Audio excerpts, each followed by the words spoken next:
অভ্যুত্থান সংগঠিত হয় এবং 91 সনে পুনরায় সংসদীয় গণতান্ত্রিক শাসন ব্যবস্থা প্রবর্তন করা হয়। এবং যেহেতু দেশি বিদেশি চক্রান্তে সরকার পরিবর্তনের গণতান্ত্রিক প্রক্রিয়া ব্যাহত হওয়ায় ১/১১ মতো ষড়যন্ত্রমূলক ব্যবস্থার মাধ্যমে বাংলাদেশে শেখ হাসিনার একচ্ছত্র ক্ষমতা, আধিপত্য এবং ফ্যাসিবাদের পথ সুগম করা হয়। যেহেতু দীর্ঘ 16 বছরের ফ্যাসিবাদী অগণতান্ত্রিক গণবিরোধী শাসন ব্যবস্থা কায়েমের লক্ষ্যে এবং একদলীয় রাষ্ট্র ব্যবস্থা প্রতিষ্ঠার অতি উগ্র বাসনা চরিতার্থ করার অভিপ্রায়ে সংবিধানে অবৈধ অগণতান্ত্রিক পরিবর্তন করা হয়, যার ফলে একদলীয় একচ্ছত্র ক্ষমতা ও আধিপত্য প্রতিষ্ঠার পথ সুগম হয়। এবং যেহেতু শেখ হাসিনার আওয়ামী লীগ সরকারের দুঃশাসন, গুম খুন, আইন বহির্ভূত হত্যাকাণ্ড, মত প্রকাশের স্বাধীনতা হরণ এবং একদলীয় স্বার্থে সংবিধান সংশোধন ও পরিবর্তন বাংলাদেশের সকল রাষ্ট্রীয় সাংবিধানিক প্রতিষ্ঠান সমূহকে ধ্বংস করে।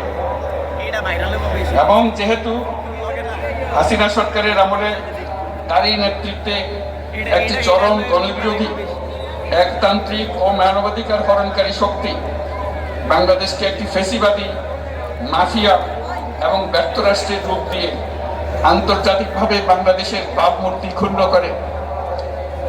এবং যেহেতু তথাকথিত উন্নয়নের নামে শেখ হাসিনার ফ্যাসিবাদী নেতৃত্বে সীমাহীন দুর্নীতি, ব্যাংক লুট, অর্থ পাচার ও অর্থনৈতিক প্রতিষ্ঠানগুলিকে ধ্বংসের মধ্যে দিয়ে বিগত পতিত দুর্নীতিবাজ আওয়ামী লীগ সরকার বাংলাদেশ ও এর অমিত অর্থনৈতিক সম্ভাবনাকে বিপর্যস্ত করে তোলে এবং পরিবেশ, প্রাণ বৈচিত্র্য ও জলবায়ুকে বিপন্ন করে। এবং যেহেতু শেখ হাসিনার ফ্যাসিস্ট সরকারের বিরুদ্ধে রাজনৈতিক দল, ছাত্র শ্রমিক সংগঠন সহ সমাজের সর্বস্তরের জনগণ গত প্রায় 16 বছর যাবৎ নিরন্তর গণতান্ত্রিক সংগ্রাম করে জেল জুলুম, হামলা মামলা, গুম খুন ও বিচার বহির্ভূত হত্যাকাণ্ডের শিকার হয়। এবং যেহেতু বাংলাদেশে বিদেশি রাষ্ট্রের অন্যায় প্রভুত্ব, শোষণ ও খবরদারিত্বের বিরুদ্ধে এদেশের মানুষের ন্যায়সঙ্গত আন্দোলনকে বহিঃশক্তির তাবেদার আওয়ামী লীগ সরকার নিষ্ঠুর শক্তি প্রয়োগের মাধ্যমে দমন করে। এবং যেহেতু অবৈধভাবে ক্ষমতা অব্যাহত রাখতে আওয়ামী লীগ সরকার 3টি প্রহসনের নির্বাচনে এর জাতীয় সংসদ নির্বাচন এদেশের মানুষকে ভোটাধিকার ও প্রতিনিধিত্ব থেকে বঞ্চিত করে। যেহেতু আওয়ামী লীগ আমলে ভিন্ন মতের রাজনৈতিক নেতাকর্মী, শিক্ষার্থী, তরুণদের নিষ্ঠুরভাবে নির্যাতন করা হয় এবং সরকারি চাকরিতে একচেটিয়া দলীয় নিয়োগ এবং কোটাভিত্তিক বৈষম্যের কারণে ছাত্র, চাকরি প্রার্থী, নাগরিকদের মধ্যে চরম ক্ষোভের জন্ম হয়। এবং যেহেতু বিরোধী রাজনৈতিক দল সংগঠনের উপর চরম নিপীড়নের ফলে দীর্ঘদিন ধরে জনরোষের সৃষ্টি হয় এবং জনগণ সকল বৈধ প্রক্রিয়া অবলম্বন করে মোহাম্মদ ইউনূসের নেতৃত্বে 8ই আগস্ট 2024 তারিখে একটি অন্তর্বর্তীকালীন সরকার গঠন করা হয়। বাংলাদেশের সর্বস্তরের জনগণের ফ্যাসিবাদ বিরোধী তীব্র আকাঙ্ক্ষা এবং ছাত্র জনতার অভ্যুত্থানের মধ্য দিয়ে ফ্যাসিবাদ, বৈষম্য, দুর্নীতিমুক্ত সমাজ ও রাষ্ট্র বিনির্মাণের অভিপ্রায় প্রকাশিত হয়। সেই হেতু বাংলাদেশের জনগণ সুশাসন ও সুষ্ঠু নির্বাচন, ফ্যাসিবাদী শাসনের পুনরাবৃত্তি রোধ, আইনের শাসন, অর্থনৈতিক ও সামাজিক ন্যায় বিচার নিশ্চিত করার লক্ষ্যে নিয়মতান্ত্রিক উপায়ে বিদ্যমান সংবিধান সকল রাষ্ট্রীয় সাংবিধানিক প্রতিষ্ঠানের গণতান্ত্রিক সংস্কার সাধনের অভিপ্রায় ব্যক্ত করে।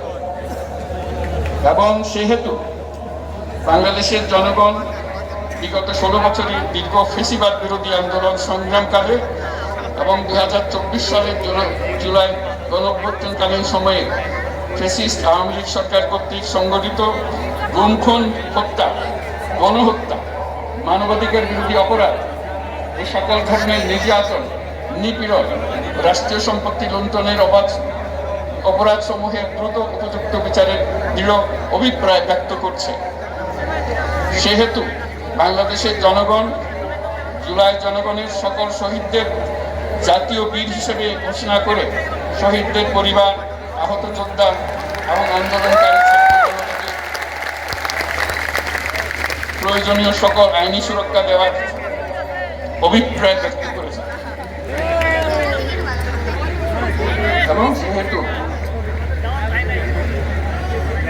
বাংলাদেশের জনগণ যুক্তিসঙ্গত সময়ে আয়োজিতব্য অবাধ ও সুষ্ঠু ও নিরপেক্ষ একটি নির্বাচনের মাধ্যমে গঠিত জাতীয় সংসদে প্রতিষ্ঠিত প্রয়োজনীয় সাংবিধানিক সংস্কারের মাধ্যমে দেশের মানুষের প্রত্যাশা, বিশেষত তরুণ প্রজন্মের আকাঙ্ক্ষা অনুযায়ী আইনের শাসন ও মানবাধিকার, দুর্নীতি, শোষণমুক্ত, বৈষম্যহীন ও মূল্যবোধ সম্পন্ন সমাজ এবং গণতান্ত্রিক রাষ্ট্র ব্যবস্থা প্রতিষ্ঠার অভিপ্রায় ব্যক্ত করেছে।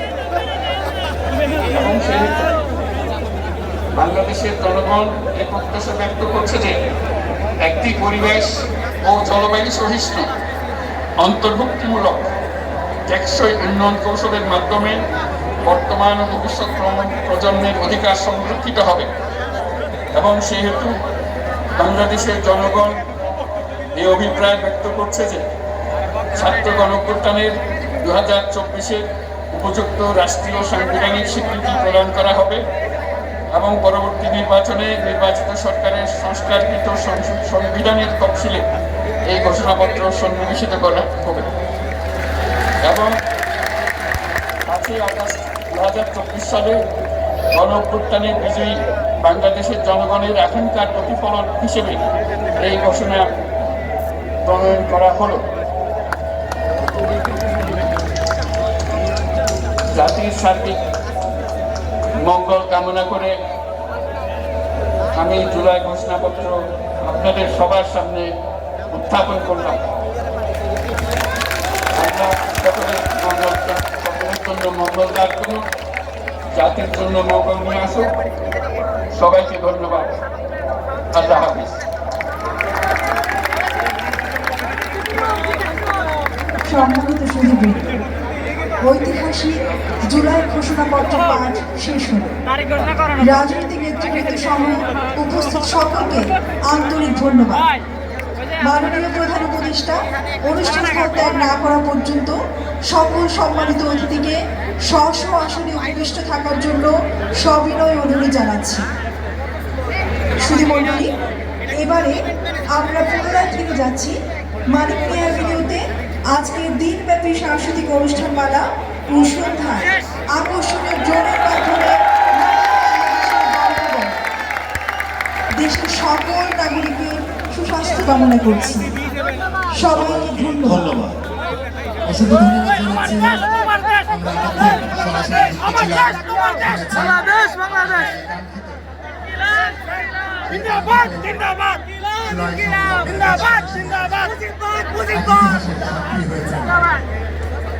দুহাত তুলে সৃষ্টিকর্তার কাছে অনেকে প্রার্থনা করেছেন, এখনো করছেন। আপনাদের ত্যাগ, আপনাদের সংগ্রাম আজ প্রাতিষ্ঠানিক একটা পরিচয় পেয়েছে সবার জন্য। আজকের দিনের যে স্লোগানটা আমরা সকাল থেকে দিচ্ছিলাম, আরেকবার হবে নাকি? শেকর আমার জন্মভূমি, শেকর আমার জন্মভূমি,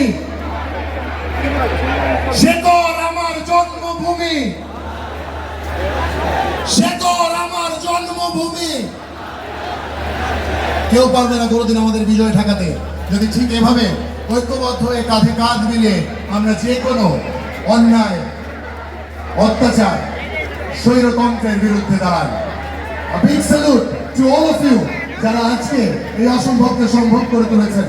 কৃতজ্ঞতা জানাচ্ছি মাননীয় প্রধান উপদেষ্টার প্রতি, তিনি আমাদের সাথে যুক্ত হয়ে এই অংশটুকু জুলাই সনদের যে ঘোষণা, সে ঘোষণা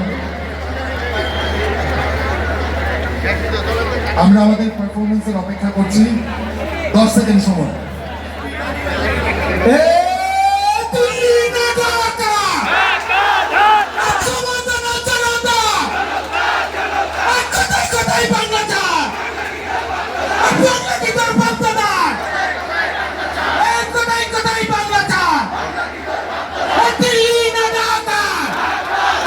দিল্লি